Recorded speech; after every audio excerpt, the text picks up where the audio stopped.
నిజ జీవితంలో ప్రేమికులు తెరపై కూడా ప్రేమికులుగా నటిస్తే ఆ కిక్కే వేరుగా ఉంటుంది. ఆడియన్స్కు థ్రిల్లింగ్గా ఉంటుంది. కానీ ఇలాంటి కాంబినేషన్ బిగ్ స్క్రీన్ పై ఎన్నిసార్లు రిపీట్ అవుతుంది చెప్పండి.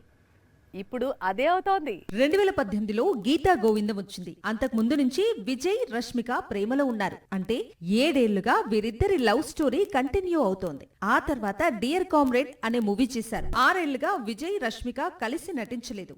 ఈలోపు Rashmika pan India star heroine గా మారిపోయింది. Animal, Pushpa series movies, Chhaava రష్మికను pan India super star ని చేశాయి. ప్రస్తుతం రౌడీ స్పీడ్ పెంచారు. వరుసగా పాన్ ఇండియా ప్రాజెక్ట్ సెట్ చేసుకుంటున్నాడు. ముందు కింగ్డమ్, ఆ తర్వాత రౌడీ జనార్దన.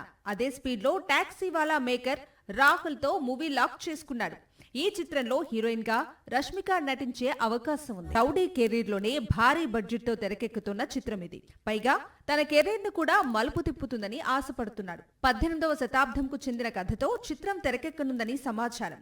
తన కెరీర్ ను మలుపు తిప్పే చిత్రం కావటంతోనే గర్ల్ ఫ్రెండ్ రష్మిక డేట్స్ అడిగాడు విజయ్. అతి త్వరలో షూటింగ్ ప్రారంభం కానుంది.